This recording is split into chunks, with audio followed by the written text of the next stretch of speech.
to the United stand. Milinkovic-Savic to Manchester United is in doubt in relation to what has happened today at Manchester United, potentially in relation to the video I did earlier about Fred. That's looking likely, and that could have a direct impact on, well, Paul Pogba, Milinkovic-Savic, Fellaini. We'll get into that in a moment. Remember, if you are going to be watching the World Cup this summer, or the FA Cup, or the Champions League, or the Europa League tomorrow night, and you do fancy a bet, you've got to be over 18 and do gamble responsibly. Use the Bet Hub app, link in the video description. You can pull in all your betting apps there, and it will give you the best odds across the betting network. So link in the video description for that. But let's talk about Milinkovic-Savic, Lazio midfielder. Manchester United fans, myself included, would really like him to be coming to Manchester United, but the reality is that Jose Mourinho wants Marouane Fellaini to stay at Manchester United, and the only person who's got the power in that dynamic is Marouane Fellaini. If he decides to stay at Manchester United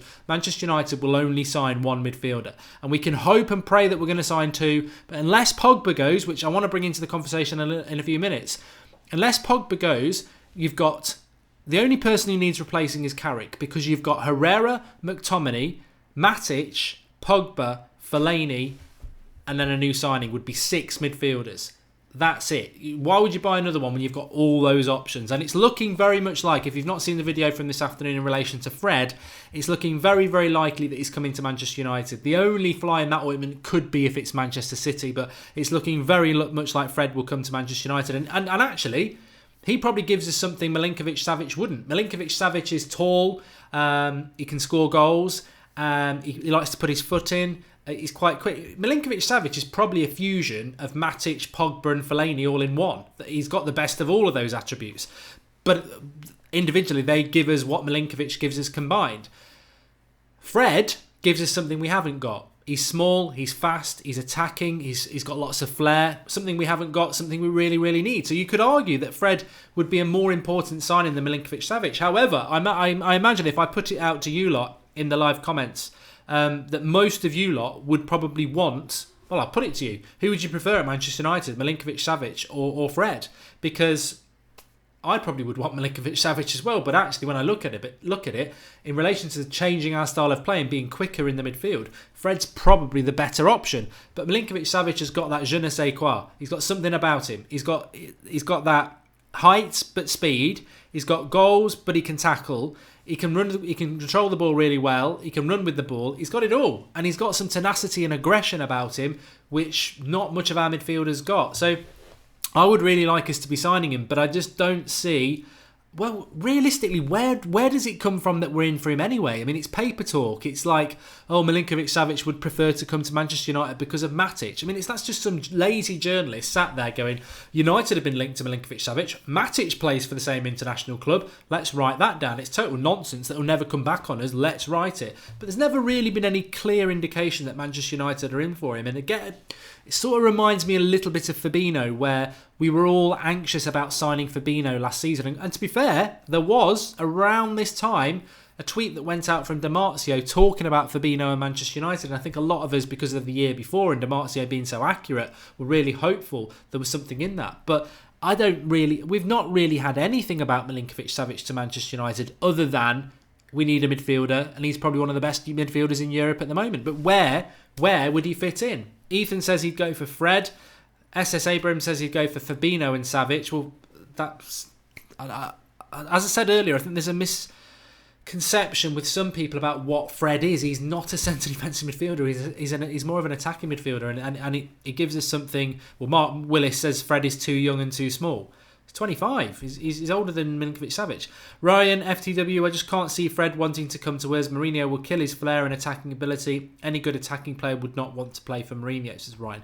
Well, he's probably right there, Ryan, because Milinkovic-Savic probably suits Mourinho far more. He's nearly double the height of Fred. He's 6'4". I think Fred's 5'6". He's going to be good in the air. But we're not linked to him. I would love to sign Savic, but we're not linked to him. And the reality is, if it's Fred, which it's looking like it's going to be, our midfield is quoted full. And Mourinho has said this himself. And you've got to be careful when Mourinho speaks, because he said, I'll only need to bring in one midfielder because of Carrick. If Fellaini goes, I'll need to bring in two. Which leads me into this situation now. If it's Fred, we Milinkovic-Savic coming to Manchester United could be totally dependent on Marouane Fellaini leaving. And if Marouane Fellaini stays, we may not get Savic, which, again, or whoever else, or Fabinho, or whoever else the other option is. I think if Fellaini stays, we probably just get Fred. If Fellaini goes, then it's Fred and one other. Or the other option is, and I said this afternoon, I think Pogba will stay at Manchester United, but what about this? What about Milinkovic-Savic is the replacement for Pogba? What if Pogba's had enough at Manchester United and he wants to go? Because remember, Mourinho said last week, we want to keep Pogba, I want to keep Pogba, but these rumours about Pogba being offered out, who's behind all that then? If the club want to keep him and Pogba's happy, why is he being offered out? Well, if the club want to keep him, because they've publicly said that, and Pogba's not really said anything yet, is it Pogba who's unhappy, who's putting himself about in the market? And if Pogba goes, is that why we could potentially be looking at Milinkovic-Savic as a replacement for Pogba? And if you're in that situation where you've got a midfield three next season of Matic, Milinkovic-Savic and Fred, is that a better midfield than Matic, Pogba and Herrera? And again, I throw that to you because actually we are gambling on two players there that we don't know anything about and how they're going to adapt to the Premier League. But Milinkovic-Savic bringing his form from Serie A and Fred bringing his flair, is that better in front of Matic than Herrera and Pogba? Well, Herrera's one of my favourite players, but God knows what's happened to him this season. And Pogba's been so inconsistent; it's unbelievable. I think it's going to be very, very interesting. But I don't think we should be in this this mentality at the moment of, oh yes, we're definitely going to sign Fred, Milinkovic-Savic and another midfielder. I think at the moment we're going to sign one midfielder, and until Fellaini decides he's going or decides he's staying, and if he decides he's staying, the only other option is we'll sign one midfielder. Fellaini stays, that'll be it. Or the drama, if Pogba goes, we'll bring another one in. But I can't see, for the life of me, that we sign, let's say it is Fred, Fellaini stays, Matic is going to be here, Herrera will probably be here, McTominay, Pogba, 6 midfielders. Of course, I've just gone through that and thought, well, Herrera could go. And then, you know, there's another option. What if it's we keep Pogba, Fellaini stays, Fred comes in, Matic, McTominay, but Herrera goes and we bring Milinkovic-Savic in. I mean, it gives us quite a range of midfield options there. But somebody's going to have to go other than Carrick. We'll bring one midfielder in. If no one else goes, that'll be it. If Herrera or Pogba or Fellaini goes, we'll bring another one in. And who would you rather lose out of that? Mark Stewart, I agree with you about Gaya. I probably announced his name wrong. Valencia left back, but he won't be coming to us. Mark, we will get both and Pogba will stay, says Pankaj. Well, someone's going to have to go. We're not going to have 7 midfielders and we're not going to spend big money on 2 midfielders and retain all the midfielders that we've got because we won't be able to give them all game time. It really is as simple as that. But Herrera is bang average like Matic, Fellaini, who should all go. And we can sign 2 midfielders because we're Manchester United. Anything can happen in the summer. We just have to wait and hope for the best, says Lil Sanity Music. Yeah, well, we can throw comments like that out. And, you know, if you believe that, that's fine. But I think also, as we go into this transfer market, you've got to look realistic. And Manchester United, if we keep all the attackers we've got, we won't sign an attacker. Mourinho has already said that. And if Fellaini signs a new contract, we'll only sign one midfielder unless somebody else goes. And we are all talking about a left back, but what if we just keep Luke Shaw? We could sign one player this summer. We could sign one midfielder this summer. If Fellaini stays and we don't replace the left back and Martial stays and Pogba stays, we might just sign one midfielder. On the other hand, Martial could go, needs replacing. Pogba could go, needs replacing. Herrera could go, needs replacing. Fellaini could go, needs replacing. Luke Shaw could go, needs replacing. That's 5, and we might buy a right back as well. So it could be one signing, it could be 6, but I look at it pragmatically and think that, look, Mourinho cannot justify having 7 midfielders because we'll only play 3 in each game, and we're not going to have that much rotation. And 3 very experienced apart from McTominay. I just can't see that happening. But we'll see what happens. We could see what happens. I think Manchester United, I mean, personally, I would give my personal spin on it. I think we're in for a weird summer. I think we will see somebody big leaving the club. I don't think it will be Pogba, but it wouldn't surprise me if it was. It could Herrera could go. Mata could go. You know, I think Manchester United are in for a very, very weird summer. And as I said this afternoon about the Fred video, I hope we do sign him. Not because he's my number 1 option, but because of the style of player he is is a step in a totally different direction in relation to our midfield and how we've played for the last 2 years. He's a totally different player to this generic... I put a tweet out today joking that when Mourinho's signing players, gets on FIFA, puts in the parameter between 28 and 33, over 6'2", but that's what we've become to believe, because that's what Mourinho's done with his midfield. Even the promotion of McTominay, 6'4", Matic 6'3", Pogba 6'3". This is what Fellaini 6'4". So Mourinho tends to do that. If we go and get Fred at 5'6", tenacious flair player who's a midfielder, it's suddenly like, whoa, we're changing something. And that brings me on to something else as well, that Michael Carrick's been quoted quite a lot in the last couple of days in relation to signing to becoming a coach at Manchester United. And there is talk potentially that Michael Carrick could have some say in transfers, which I'm sure Rui Faria did. And if Carrick is being sort of set up to be Mourinho's assistant, then there might be something in that. But I think we're in for a very, very interesting transfer window. Lynn Hall says, Matic, Fred, Pogba, Fellaini, McTominay just doesn't excite me. Matic, Fred, Pogba, Fellaini, McTominay just doesn't excite me. Well, people aren't excited at the moment. Nothing is impossible with United, says Phil F. I agree with you on that. And a good right winger has to be a priority, says Ashvin. I don't know. I don't know.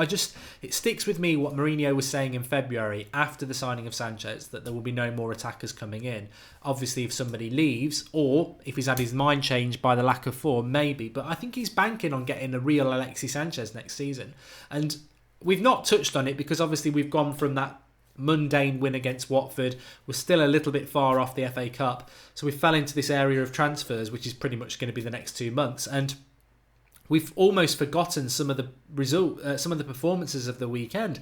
Alexis Sanchez was shocking at the weekend. If that was Martial, people would still be talking about it now, because there's a lot of fans who don't like Martial, and they'd be like, lazy crap, get out of our club, But Sanchez gets away with it again. A totally redundant, invisible performance against Watford, and he's put into quite a few of those, but nobody picks up on it, and Mourinho is banking on him having a good pre-season and settling and being the player of the past. I hope it works, because Sanchez of the past is a fantastic player, but what if that's it? What if Arsenal have got rid of him at the right time? Because he wasn't having a very good season for Arsenal from September till we bought him. So Sanchez concerns me. Rashford at the weekend I thought was, again, I know he got the goal, but just looks lost and lacking confidence. I would be looking at bringing attackers in, and maybe this will be the year that we finally go and get Bale. But I would be looking at bringing attackers in. I think we are in dire straits to a certain point, but it's going to be a very very interesting transfer window. Who do I think will win the FA Cup? Says Mazza HD. Well, Manchester United. We always raise it against the opposition, don't we? So I'm going to go against the bigger opposition. Sorry. So I think that we will win that. Just talking about the FA Cup, I'm thankfully said that actually, because just talking about the FA Cup, Phil Jones has been quoted as saying that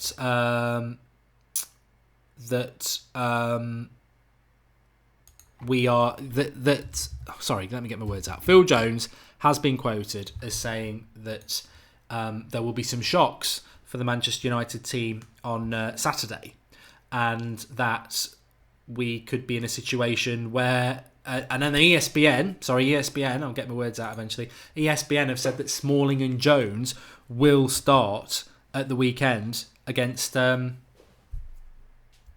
Chelsea. Phil Jones and Chris Smalling. I thought it was all about getting them into the World Cup. It's amazing, isn't it? It really is amazing how Eric Bailly has sort of fallen down the wayside, so to speak. Really, really, really quite surprised by that.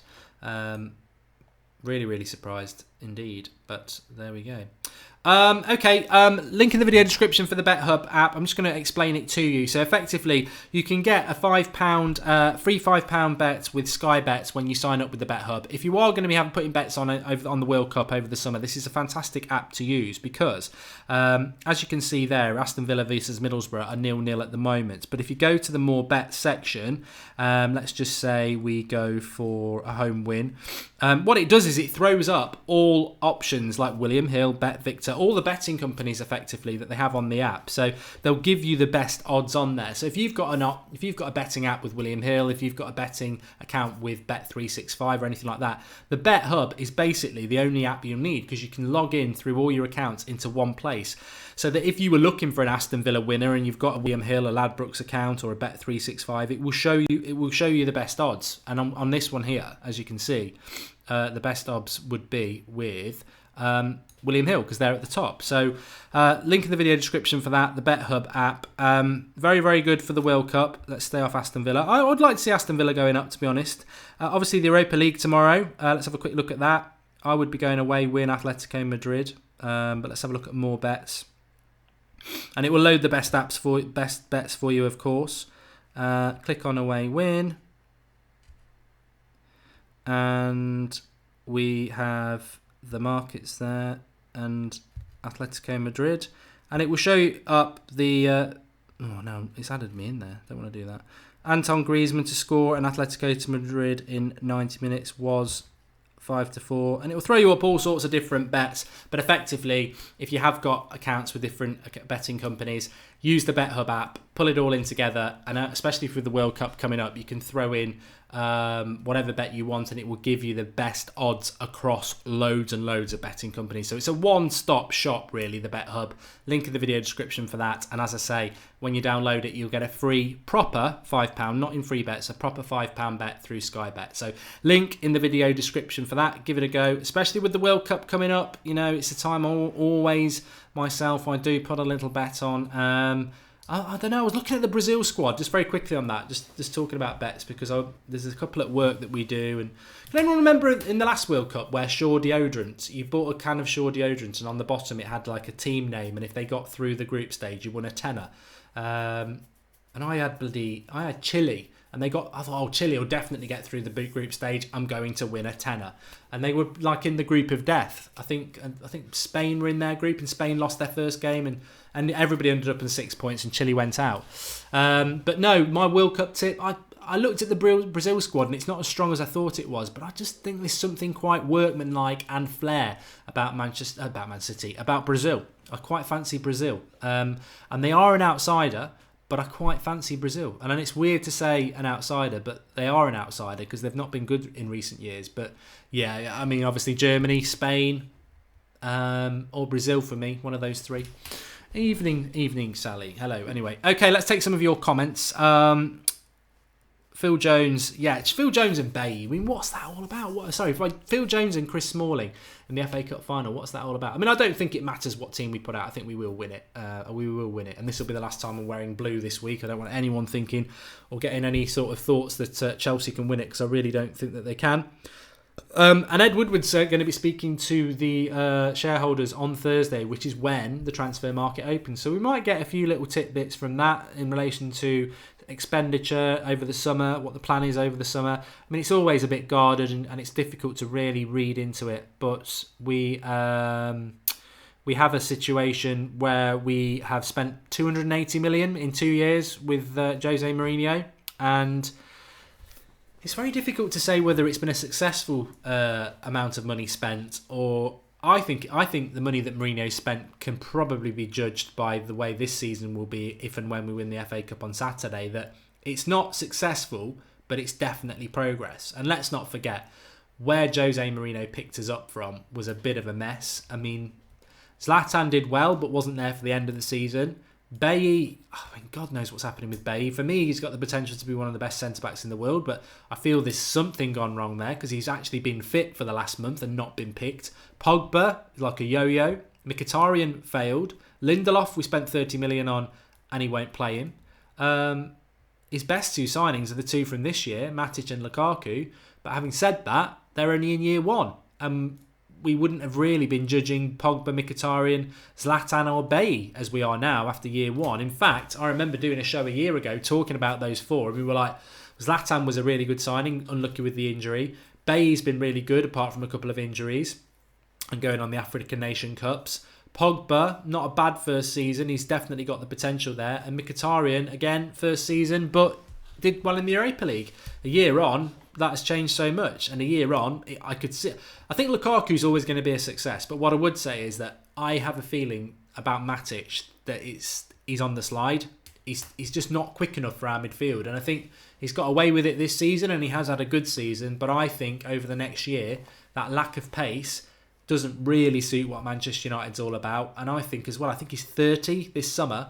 I think Matic is going to start dropping off. And I hope I'm wrong, but I think he is. I think a lot of this season, fans just kept saying, oh, he's playing too many games, which he has been, but he's 29. You know, we shouldn't be treating him as a 35-year-old. He's 29. He should be able to play week in, week out. And I think his form's been a little bit sporadic, but overall he has had a good season. But Matic might, at the moment he's good, but a year ago I think a lot of people were saying Mkhitaryan was good. We'll have to wait and see. Stephen Dillon says, and thanks for the contribution, has Sir Alex Ferguson got any sway at the club anymore? I know somebody said on the Skype show last night about Sir Bobby Charlton and how we've appointed 3 defensive managers, and surely people like Sir Bobby have a say in it. Well, there are a few people who say no, they don't. They're on the board, but they don't actually have any sway on appointments of managers or transfers or anything like that. They're on the board because they're, legends of the club, but they're not really involved in the day-to-day running of things. And they might be consulted every now and again, but they certainly don't have the final say. The decisions come from, around players, Mourinho and Woodward, and around managers, Woodward and the board. The executive board. Matic may be the youngster next season, says Sally Devil Red 7. And we need a Carrick replacement. Vigal, Verratti or Cruz, says RJN Num. Well, do we need a replacement for Carrick? I mean, I agree with that comment. I would like to see all of those players coming in because they are, one of all of those players coming in because they are very much like Carrick. But what I would say in relation to that is we haven't used Carrick this season. We do miss Carrick. I mean, that goal against Watford, that game would have been 0-0. Definitely would have been 0-0. Michael Carrick played a pass that we haven't seen all season. A long pass over the top, but an accurate pass over the top that cut, that was fast and didn't enable Watford to do what every team does against United, which is get 2 banks of 4 and camp on the edge of the box because we're so slow at moving the ball. Carrick played a ridiculously quick ball. Mata knows Carrick can do it. Squared it to Rashford and it's a tap-in. We haven't scored goals like that this season because we don't move the ball quickly because we haven't got Michael Carrick. Michael Carrick's hardly played this season. So a Carrick replacement, ideology-wise, is great. But it's not a physical replacement because he's not been part of our team for 18 months, really. We let that die, didn't we? He was part of the playing squad, but we let it go. No one wants to come under Jose, says Devil's Ace. Well, maybe that's what Mourinho's on about, a difficult transfer market. But the transfer market opens on Thursday. I expect signings to be coming in the next 2 or 3 weeks. Why wait? I know traditionally you expect them to get announced at the start of July, but the World Cup's going to be on. I remember Mourinho in his Chelsea days used to announce signings very early. I think United need to do it. Let's get these deals done. Sandro's not part of the World Cup squad. He's a left-back. Fabinho's not part of it. He's a midfielder. Fred is, but there's looking like there's progression with that. Let's get some signings done. And let's make some progression. The thing about Pogba, because someone just said there, do you really think Pogba could leave Manchester United? If he was going to leave, I don't think it would happen till after the World Cup. I don't see it happening till after the World Cup. I don't think Pogba will go. I don't think there's enough time in the summer for him to go in United to replace him. So I don't think he will go. I can't see it happening. It's a very, very big deal to sort out and I can't see it happening. Much the same as I can't see Neymar coming anywhere near United either. But we'll have to wait and see. Anyway, thanks everybody for watching. Drop a like on the video. If you didn't watch the Fred video from earlier, because a lot of people are saying, what about this Fred deal? We did a video earlier on. You can go and watch that. Please do drop a like on the video and subscribe to the channel if you're new. Lots going on at the moment, so do subscribe and make sure you click your bell, get your notifications on, because we went live today at 3:45 on the Fred News. And yes, we're live at 8 o'clock every night, and we've got the Transfer Daily at 7 a.m. So when you wake up, get on the United Stand and watch Transfer Daily, 10 minutes to get you set up for the day. But we could be live at 11 o'clock in the morning again, or 2 o'clock, or midnight. We don't know, because this is how it happens in the summer. There is news happening all the time. People going, people coming, deals nearly happening. So subscribe and get your bell on. Click the bell at the bottom and then tick to get all notifications. Oh, and I must just say as well, for anybody who is a Patreon member, which is our United Stand Patreon page, it's $2 a month, which is about £1.50, which is about half a pint. And you get quiz night, which is tonight, every Tuesday, 8:30 UK time. We do that 4 times a month. We've got a Q&A on a Thursday at 8:30. And also, first one went up on Friday. You'll have another one this Friday. Robbie's Ramble. So Robbie Goldbridge, the Ramble, if anyone can remember that, that's now on our Patreon page, and that goes up on a Friday, and the first one's on there. So $2 a month, and you're getting about 20 videos extra as well. Different sort of content, but obviously you're still going to get loads on here as well. I'm going to end here and start the quiz. Link in the video description for the Patreon page if you want to join us for that. It's FA Cup themes this week, and we have got prizes to give away. So link in the video description, and I'll see everyone who's a Patreon member or our new Patreon members on there in a minute or two. And yeah, the Ramble with Robbie is on there as well now. Speak to you all soon.